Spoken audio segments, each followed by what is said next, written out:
The National News Desk, locally covered, nationally connected. There's no confusion within this building. I know there is, again, a lot amongst the media and those who don't seem to just be able to read a memo and take it for what it is. Getting clarity after confusion where that funding freeze stands as federal workers scramble to make sense of a buyout offer that could dramatically shrink the size of government. Then a tuberculosis outbreak hits the middle of the country where health officials are warning of a growing problem of the fatal disease. And the nation's report card was just released, what it says about where grade school kids are faring better and worse after a pandemic-induced decline.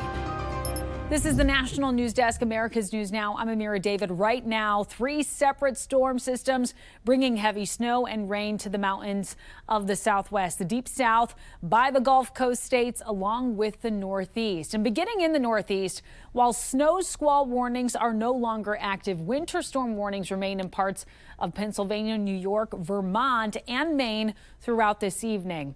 On top of the snow, we're talking about a lot of wind advisories in effect across the Northeast. Winds expected to be 15 to 45 miles an hour, with some areas in New York, Massachusetts, and New Hampshire to see gusts exceeding 55 miles per hour.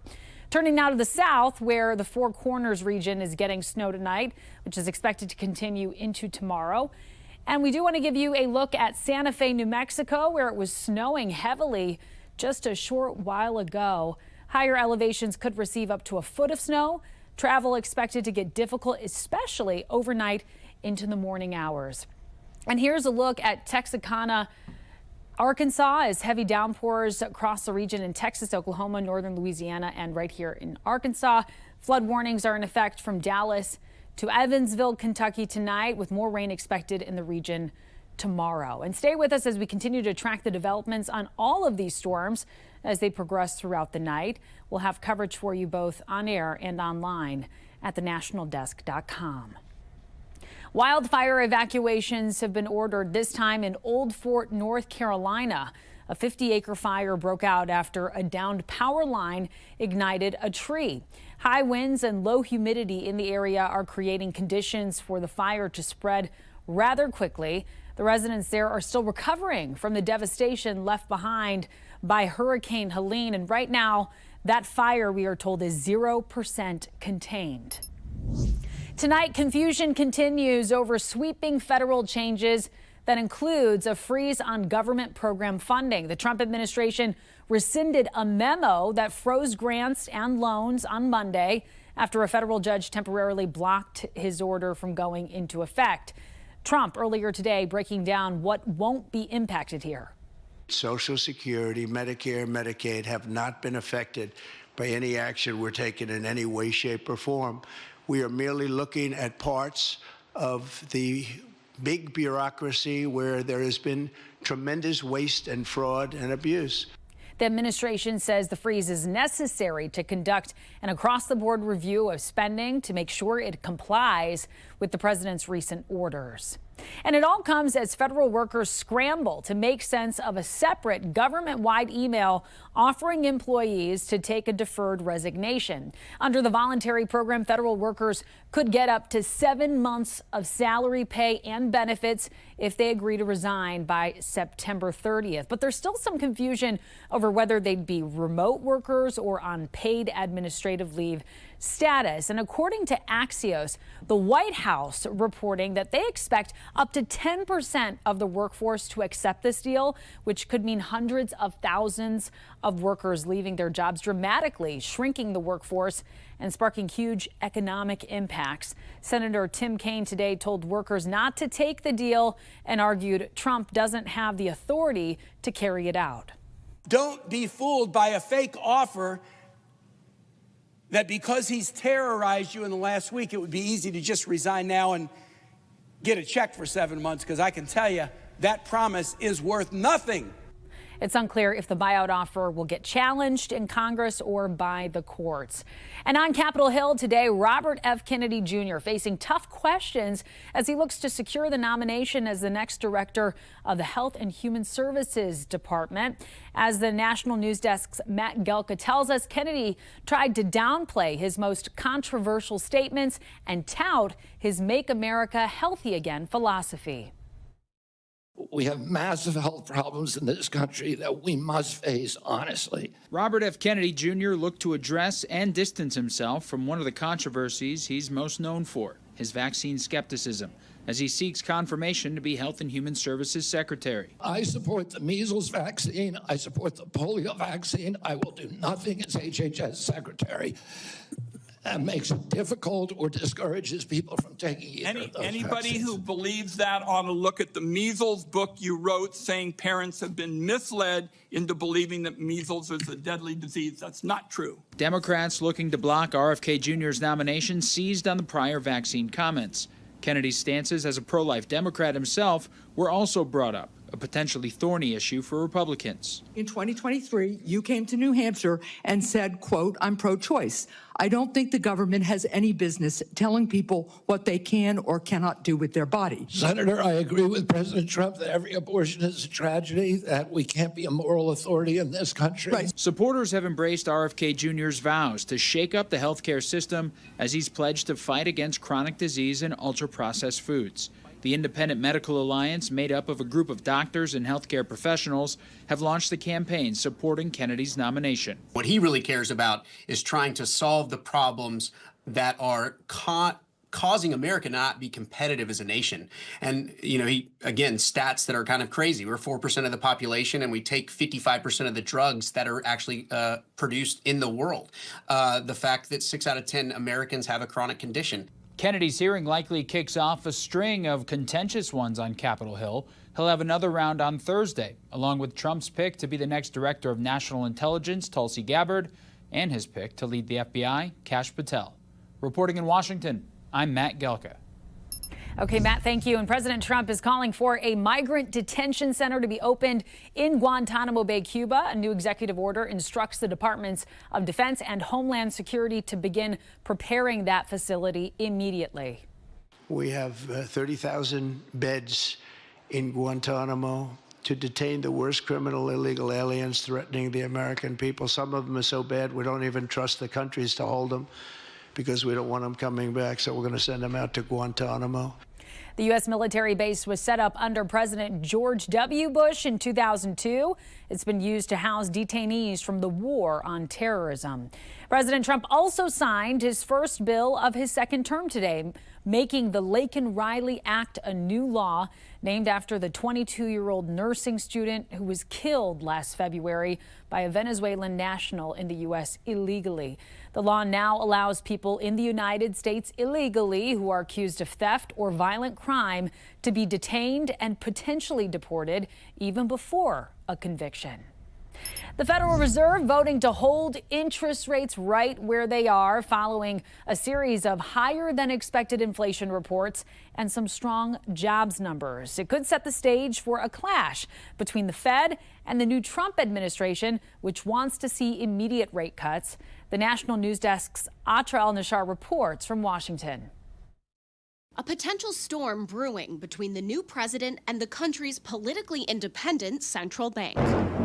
Despite pressure from President Trump, the Federal Reserve decided against an interest rate cut at their latest meeting, as expected. With our policy stance significantly less restrictive than it had been, and the economy remaining strong, we do not need to be in a hurry to adjust our policy stance. After 3 rate cuts at the end of 2024, the Fed hopes holding the federal funds rate steady will cool demand enough to slow the rate of inflation, even though it means pain for consumers through high mortgage and credit card rates.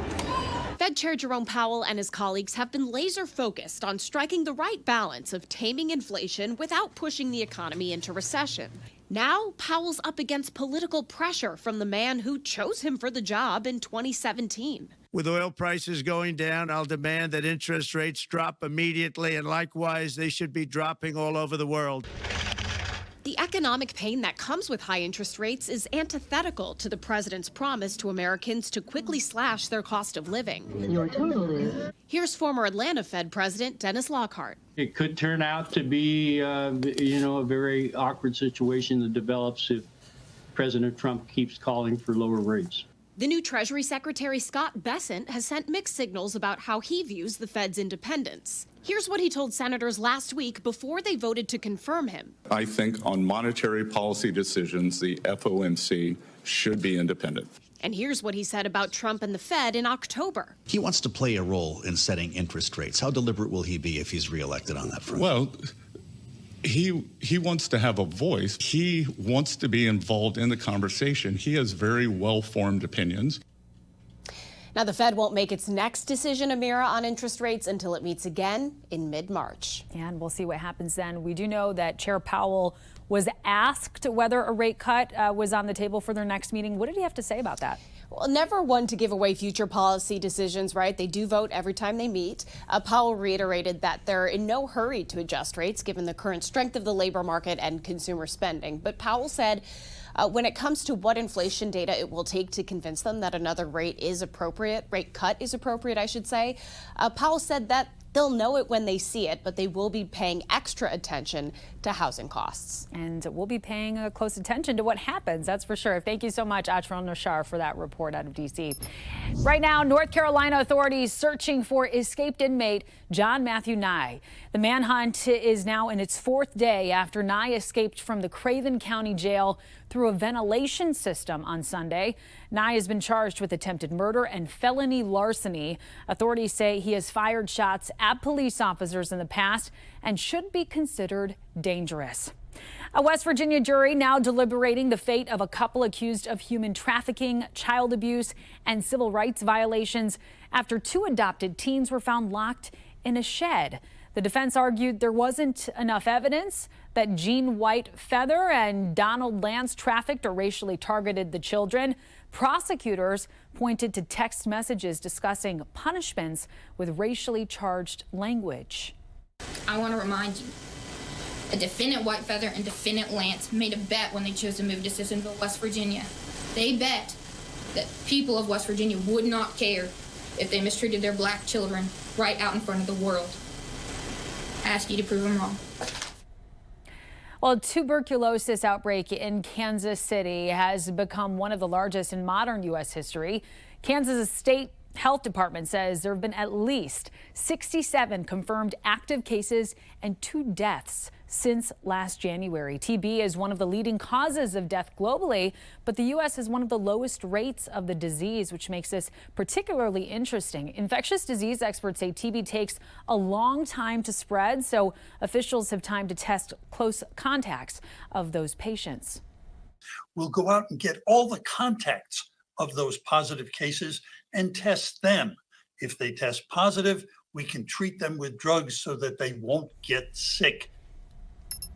Disgraced ex-Senator Bob Menendez has been sentenced to 11 years in prison. The New Jersey Democrat was convicted last year of abusing the power of his office for bribes, ranging from gold bars to luxury cars.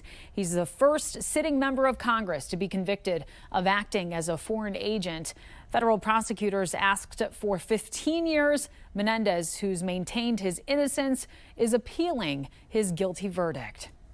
Coming up, what's behind an alarming decline in reading skills among elementary and middle schoolers? Then the popular snack that's being removed from shelves because of a serious health risk. And later, how a routine trespassing check by police at a Home Depot in one state led to several deportation arrests.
Tonight, sobering evidence that students are still struggling to bounce back after the pandemic. The nation's report card was just released, and it appears reading comprehension is just getting worse. In the assessment of educational progress, which evaluates 4th and 8th graders in reading and math, average reading scores declined when compared to the last report in 2022.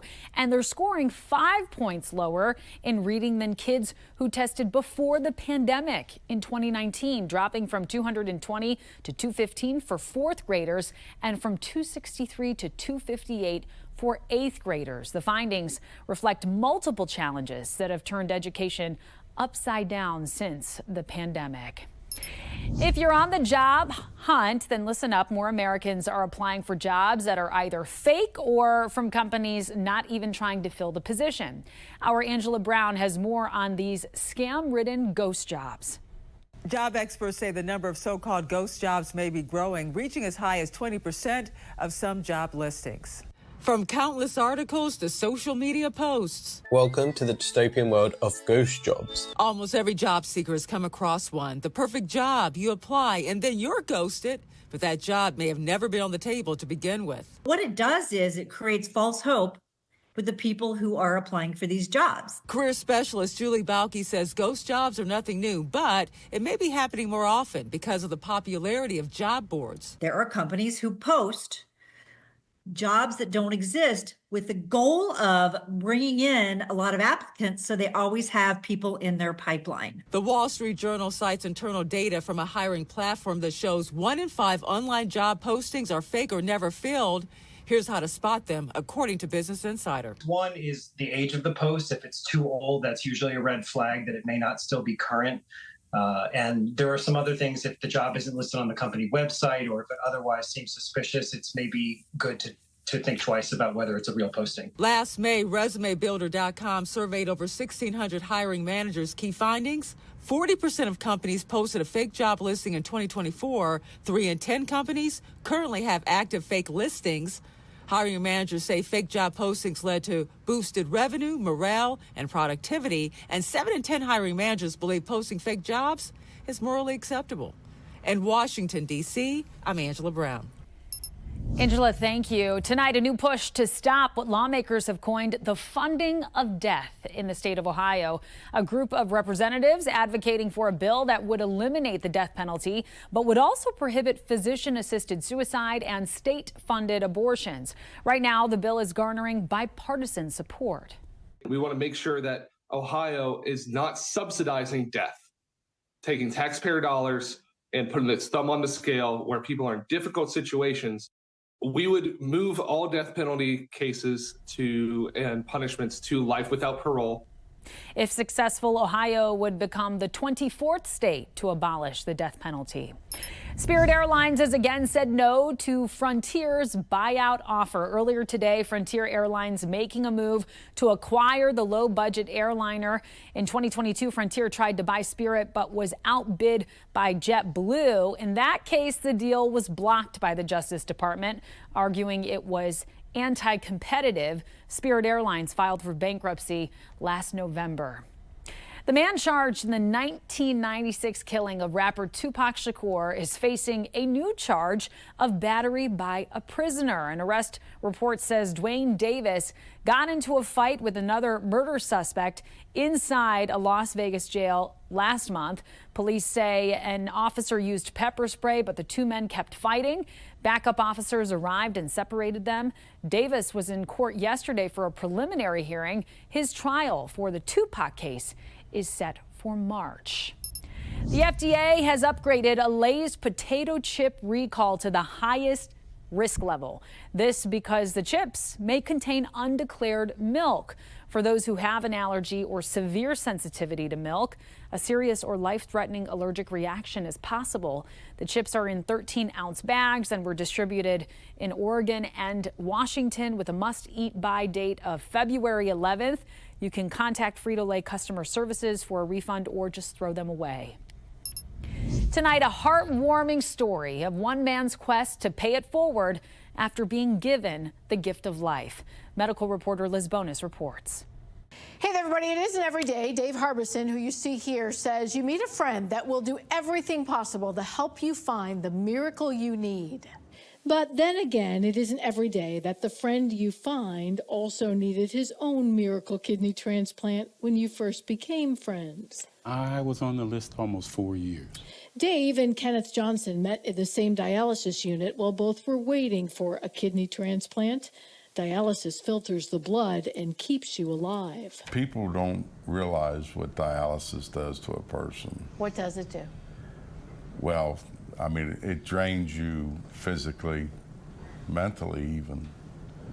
And, you know, Kenny and I got through it together. Dave got his donor first for a transplant. When I got my kidney, I went home and started recovery.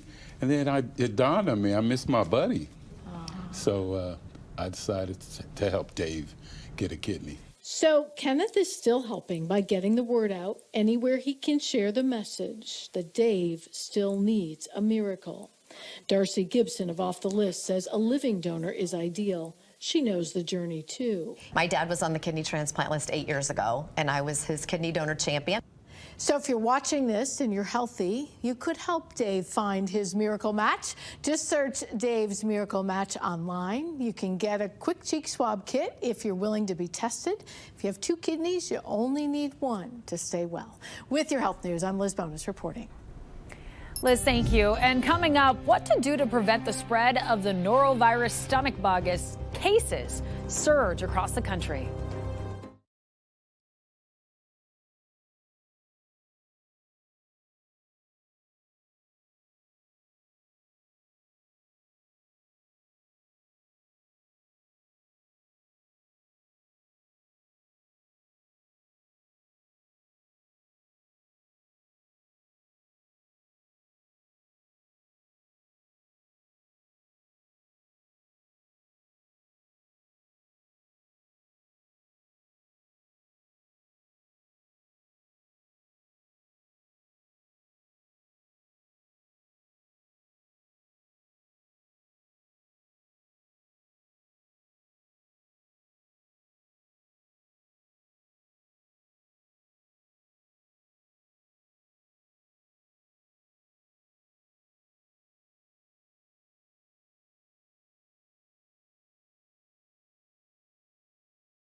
We have reporters all across the country in your neighborhoods covering the issues that matter most to you. We're taking the pulse of America, and we begin in Florida with the enforcement of immigration laws.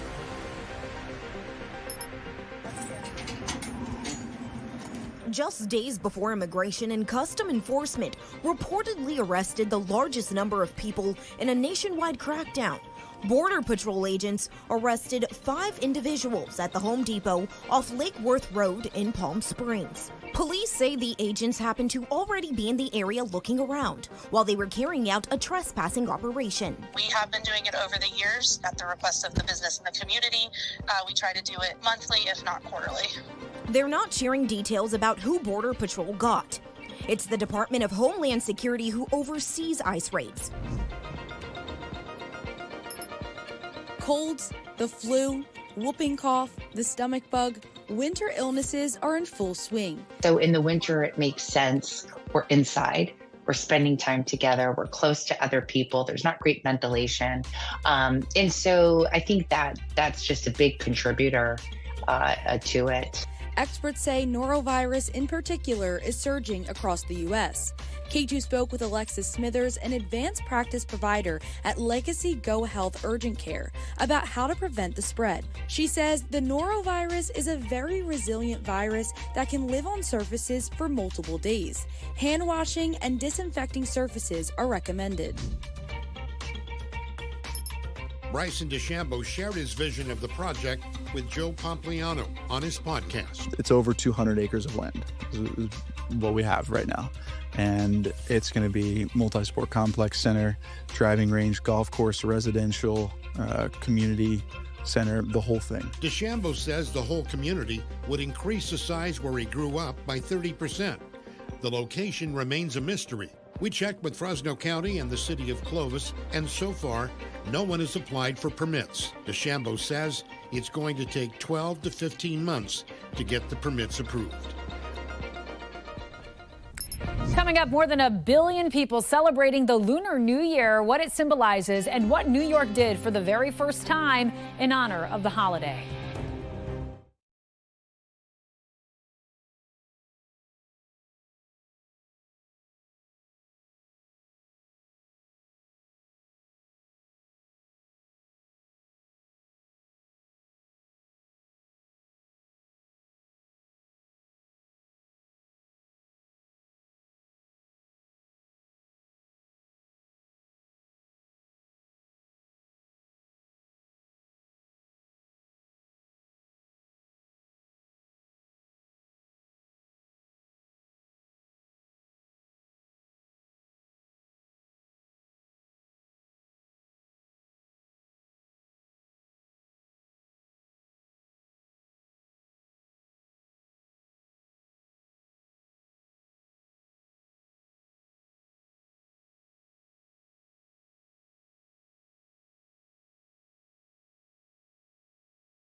Today, over 1 billion people around the world are celebrating the Lunar New Year. From Beijing to Havana, countries are holding festivals, parades, concerts, temple fairs, and fireworks. It's the most important holiday in China, in fact, where people celebrate it for 15 days. According to the Chinese zodiac, it's now the year of the snake, which represents renewal and rebirth. And New York became the first U.S. state this year to close schools in its honor. That does it for this edition of the National News Desk. I'm Amira David. Thank you so much for watching.